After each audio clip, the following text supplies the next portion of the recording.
네, 유형학습 스터디 발제를 맡은 데미안입니다. 저는 수리 영역에서 경우의 수를 해보려고 해요.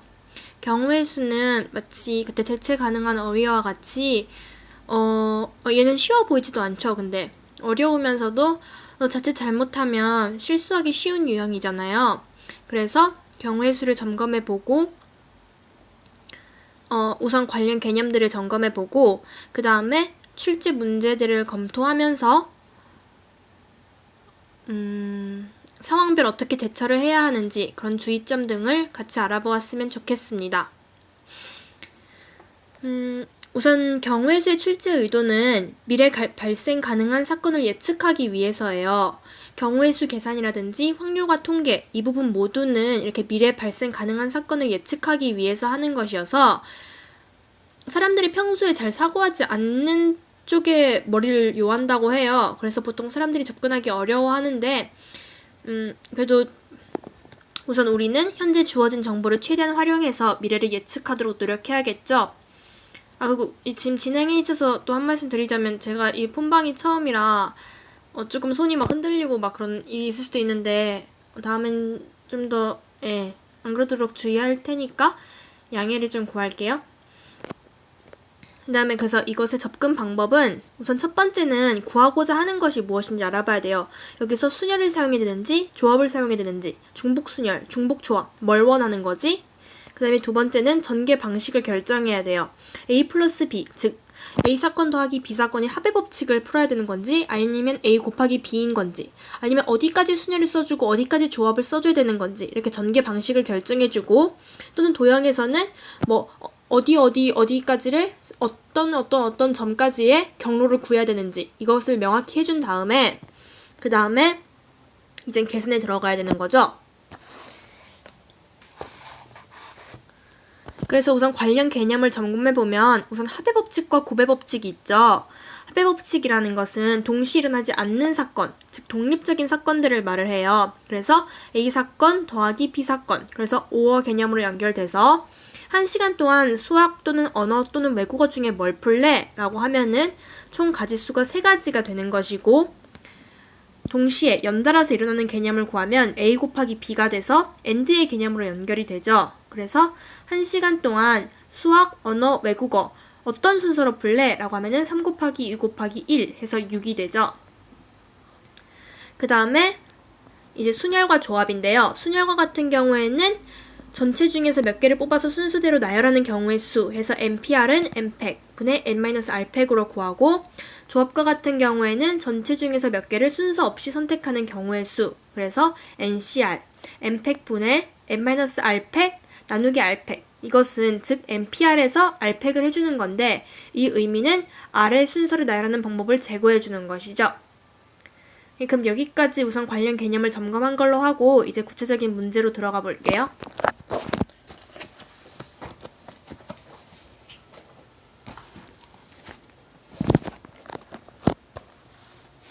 우선 첫 번째 문제는 2010년도 수능 대비 9월 모의평가 30번 문제예요.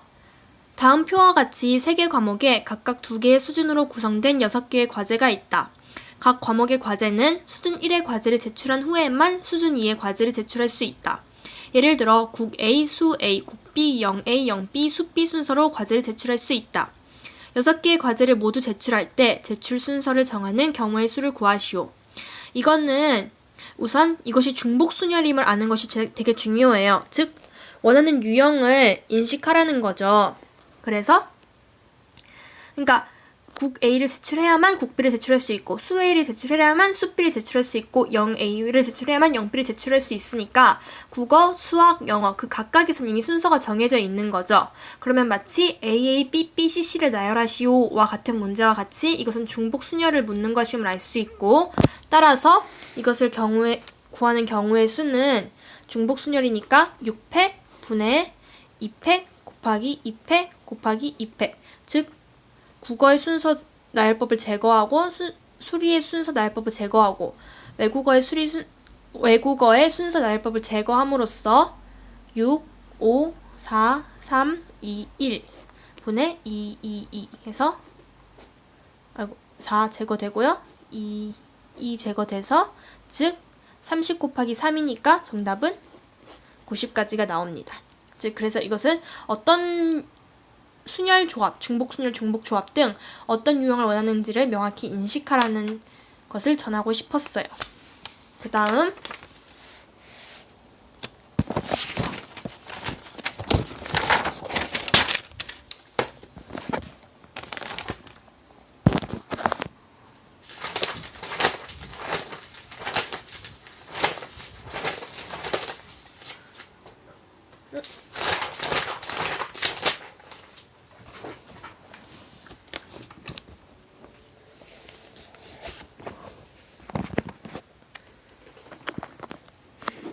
네, 이번에는 2010년도 수능 대비 6월 모의평가원 문제인데요. 25번에 좌표 평면 위의 점들의 집합 S는 괄호 XY, X와 Y는 정수가 있다. 집합 X에 속하는 한 점에서 S에 속하는 다른 점으로 이동하는 점프는 다음 규칙을 만족시킨다. 점 P에서 한 분의 점프로 점 Q로 이동할 때 선분 PQ의 길이는 1 또는 루트 2이다. 점 A-2,0에서 점 B 2,0까지 4번만 점프하여 이동하는 경우의 수를 구하시오. 라고 되어 있죠. 그러면 이건 제가 좀 거창하게 차원 높이기, 특이한 꼴 주의라고 써놨는데 그렇게 별건 없. 우선 여기 A에서 여기 B까지 가는 경우의 수인데 우선 1이나 루트 2밖에 안 된다고 했으니까 이렇게 직선꼴밖에 안 되거나 아니면 대각선꼴밖에 안 된다는 걸 알 수 있죠. 그러면 우선 첫 번째는 아주 단적으로 이렇게 직선 이거 하나가 있겠죠. 그래서 이거 직선 하나가 있고 그 다음에 제가 특이한 꼴을 주의하라고 했잖아요. 그래서 이런 식으로 하나, 둘, 셋 이렇게 갈 수가 있겠죠. 그래서 이런 식으로 배열이 되는 게 3개씩 있는데 이게 밑에도 있을 테니까 3 곱하기 2가 되겠고요. 그 다음에 제가 말한 특이한 꼴은 사실 사다리꼴이었어요. 사다리꼴은 밑에다 그려보면 우선 이렇게 하나 갈 수 있겠죠. 그 다음에 이렇게 하나 갈 수 있을 거고 아예 이 전체 사다리꼴인 이렇게 갈 수가 있겠죠. 그래서 이런 사다리꼴이 총 역시 3개 곱하기 2가 되고요. 그 다음에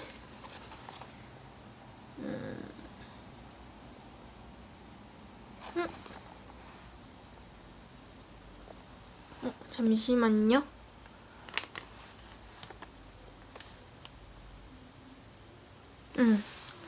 그 다음에 이번엔 이제 네임펜으로 해볼게요. 그 다음에 이렇게 갈 수가 있겠죠. 그래서 이런 꼴이 또 하나가 있고요. 이게 또 밑에도 있으니까 2개가 되고 그 다음에 제가 말한 차원 높이는 건 이걸 말한 거였어요. 이렇게 멀리까지도 갈 수 있겠죠. 그래서 아예 높은 것 또 하나가 또 있고 그 다음에 마지막으로 이렇게 갈 수도 있겠죠. 이렇게 위로 갔다가 아래로 갔다 이런 식으로 하는 게 또 하나가 있으니까 그래서 3, 6, 7, 8, 9 예. 그래서 이것도 각각 밑에도 있으니까 그래서 이거 더하면 다 9개 곱하기 2에서 18개가 되고요. 거기다가 또 하나까지 있으니까 총 19개가 됩니다. 그래서 사다리꼴과 같은 특이한 개형 되게 주의해 주시고요. 그 다음에 이렇게 높이 들어가는 거 그리고 위아래로까지 내려오는 거 그래서 총 19개가 있다는 거 모두 다 좀 주의해 주시기 바랍니다. 네.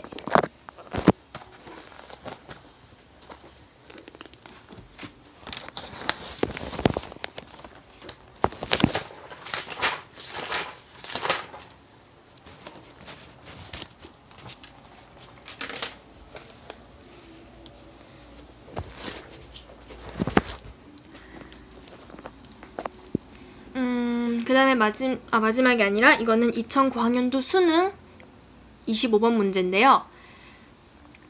직사각형 모양의 잔디밭에 산책로가 만들어져 있다. 이 산책로는 그림과 같이 반지름의 길이가 같은 원 8개가 서로 외접하고 있는 형태이다. A지점에서 출발하여 산책로를 따라 최단 거리로 B지점에 도착하는 경우의 수를 구하시오. 라고 되어 있는데요.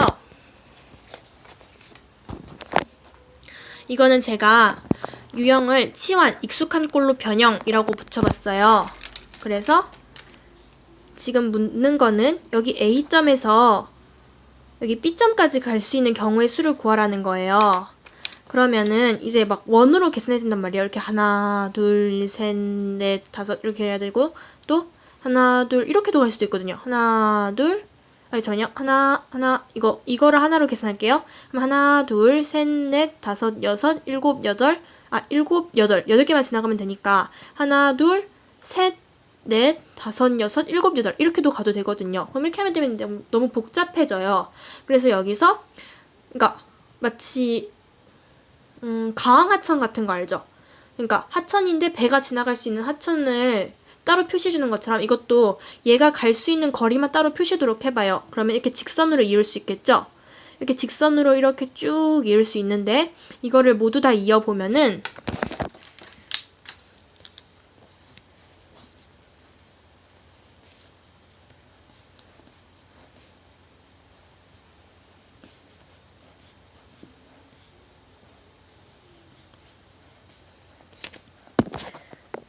이렇게 갈 수가 있거든요. 이게 얘가 다 지나갈 수 있는 경로예요.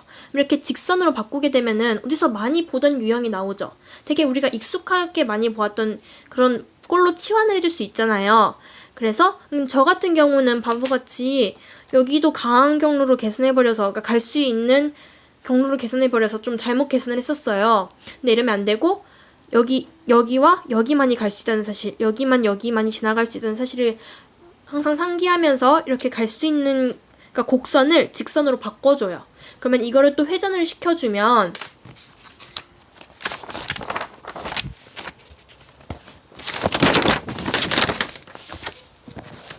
우리가 잘 알고 있던 바로 이걸 이 도형으로 변환시켜 줄 수가 있죠. 그러면 하나 둘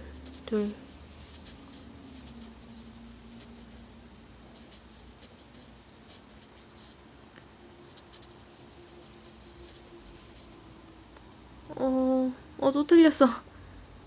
죄송해요. 잠시만요. 여기가 4네요. 4니까 여기가 9고, 여기가 12고, 여기가 20.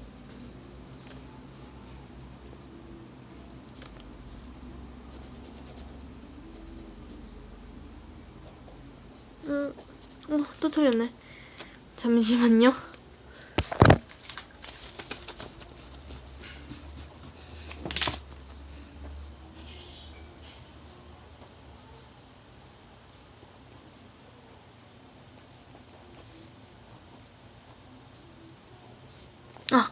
됐네요.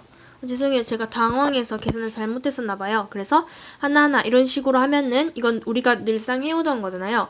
그러면 이렇게 해서 이렇게 나열이 될 수가 있고요. 그래서 마지막에는 총 13 플러스 27해서